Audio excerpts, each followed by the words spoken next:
let's move on to having a look at typed feedback.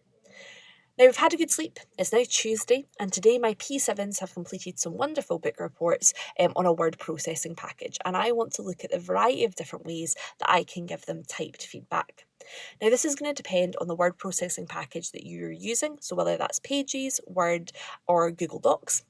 All of you said today that you're using Teams, so I'm going to focus specifically on if my pupils were using Word on Teams to produce this report. But if you'd like more detail on Pages or Google Docs, you can just let me know in the comments or through emailing me using the details at the end, and I can support you with the differences in each of those packages.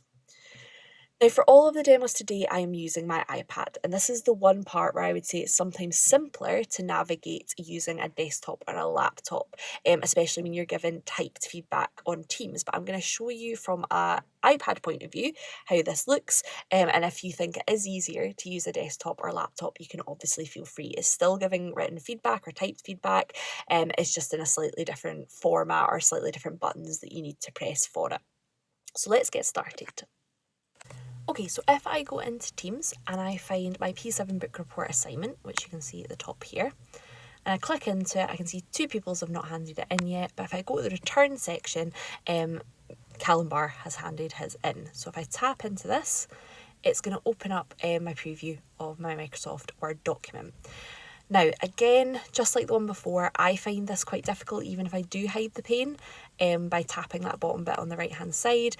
I still find it quite difficult to add comments and written text on this version basically of Microsoft Word. If you're happy to do it, that's brilliant. The way that you can basically track the changes here and track the different comments, etc., is if you go to review at the top and then track changes, and then turn it on for everyone. And that means that everything that you do to it is then going to get tracked from there on. So you can do things like adding comments, you can suggest, etc., on there. Now, what I do, just because I find this easier, is I just like going into the app and using that. So if you'd like to do that, you tap the 3 dots, the ellipsis on the top right hand side. This is where you can also change this option for reviewing or editing. You want to make sure that this is set to reviewing, so you're adding comments and suggesting changes to the pupil, because if you have it in editing mode, it means that you're changing the entire thing for them. So if I add in a full stop, etc., I'm not suggesting it, I'm actually editing their final document. So you do want to check that that's only set to reviewing, but I want to open in the app, so I'm going to tap that option there. And I'm just going to say launch Microsoft Word. So now it's open in the app. I just find this easier to use for this, but as I said, you can use the one within Teams if you'd like to. What I can do here is again go to review along the top, and I'm just checking that track changes is on and highlighted. So then I can do whatever I like, whatever I think would be the most useful for giving feedback to my pupils on this assignment. So you can see that they've done a Lion, the Witch and the Wardrobe book report, and I have their information there.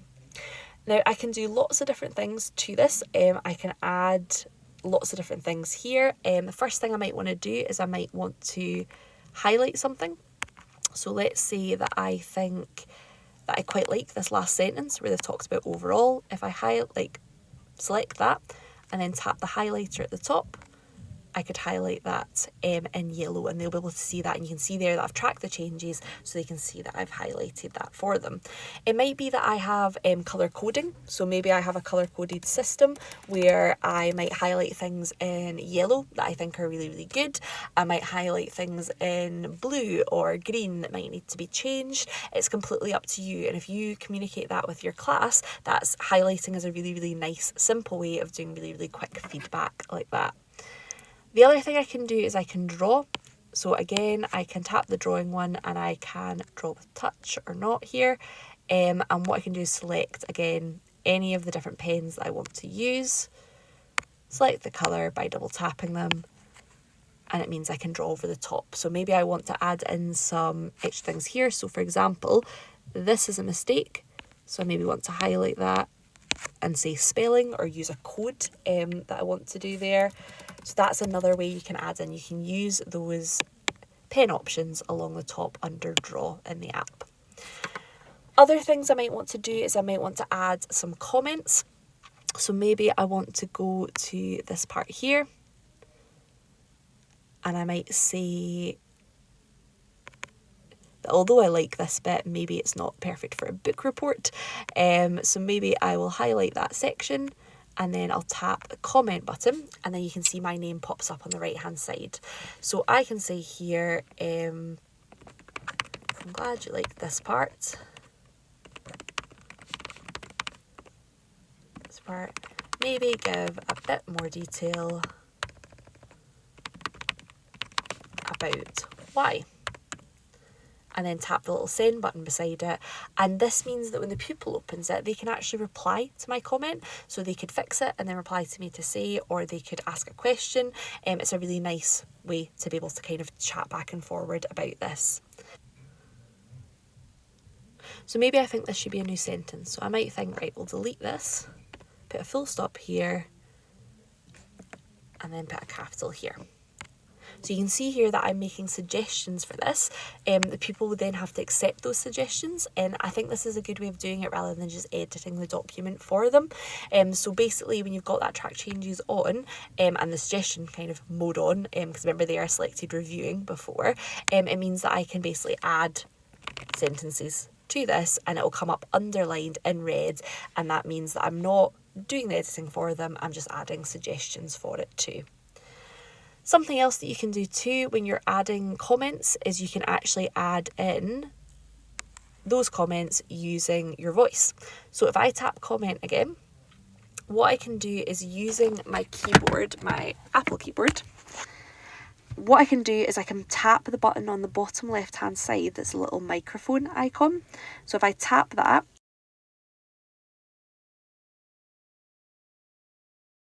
again when I'm finished, and then tap send. So that's another quicker way if you're better at kind of speaking quicker than you are at typing. That's a really, really nice way of dictating speech to text, essentially. Now that is always there on your Apple keyboard, so you can use that in any app or anything that you're doing on your iPad. So that's a really, really good thing to keep in mind as well. So that's a few different ways that you can add information and basically edit and give feedback in a written kind of style or typed style on a document on Teams. So just to run through, you can add highlighting and colour code. You can add drawings using the pen features under the draw section. You can add comments, and you can also dictate those comments. You can add suggestions and the people can then accept that.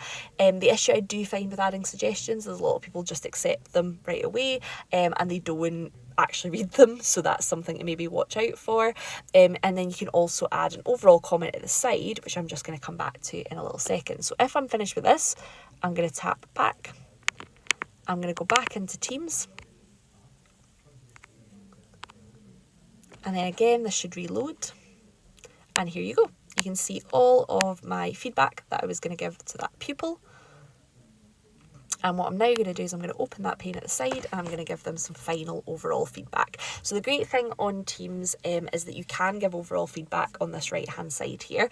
So I can say, excellent work, Callum, this is a good start. Please look at my comments and suggested changes. Other things you can do on Teams when you're giving feedback like this, obviously there's no points assigned to this essay. I can also add files here. So if I think that I maybe want to attach a PowerPoint presentation that I use with a class or a Word document with some guiding principles in it, I can put those there. I can also just tap the attach button and upload things from Teams or from my OneDrive. And finally, I can also open my camera photo library and add something in there as well. So that might be good if you want to do any kind of video recordings or audio recordings of something that you think would help as feedback here. And then when I'm finished, I can then tap return, or I can return for revision, and that'll send it back to the pupil and they'll have all of that information that they can then use.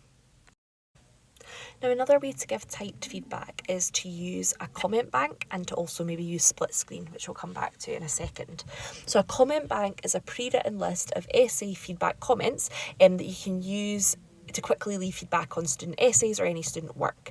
The goal is to pre-create the comments for points that you find yourself making repeatedly on students' work. If you have already used Google, it has a really, really good way that you can store a comment bank for assignments. And with Teams, I found that you need to store the comments elsewhere and then just copy them over. It's also worth pointing out this is not for short points like just good work, because obviously it's faster just to type those things. Research actually shows that comments should include a bit of detail on any type of work that you're doing. So the feedback should make sure that includes maybe challenging or self-reflective questions, model answers, or examples or links to reading or videos to help that pupil improve. So you can copy and paste those comments, or you can use coding, which I'll just show you in a wee second. So for example, on Teams, as we said, we can use feedback. So you can see the feedback I've added here. To be honest, if that didn't have all of the extra feedback that I gave on the Word document, I don't think that would be enough. So basically, I might want to add in some better comments here. Now, the comments I'm going to go through as examples are actually for an assignment instead, like an investigation, basically. So I'm going to show you some examples from those and we'll pretend that's it.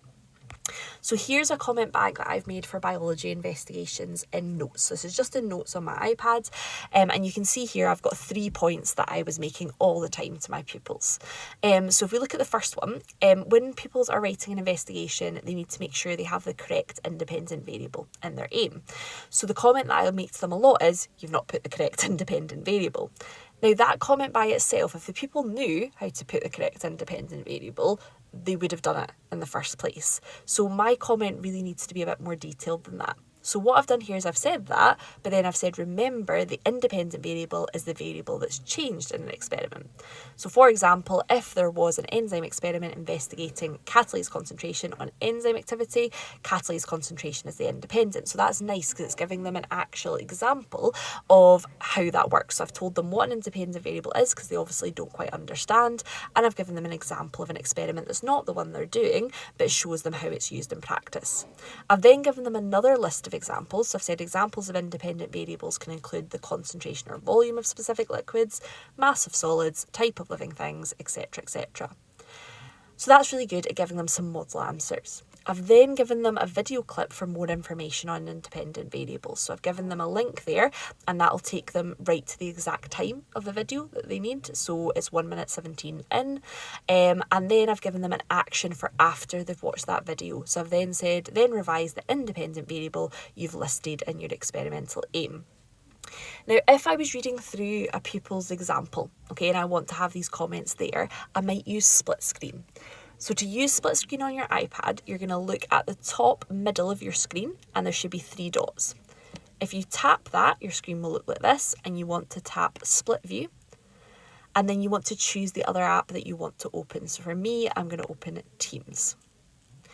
Now, once I'm in Teams, I do want to find that pupil's work. So normally I would have the work sitting there on the right-hand side, but I just want the comment bit because that's what I want to leave, or where I want to leave a comment. So it might be under here that I'm then going to copy and paste that comment over. So I might take this, double tap it, copy this,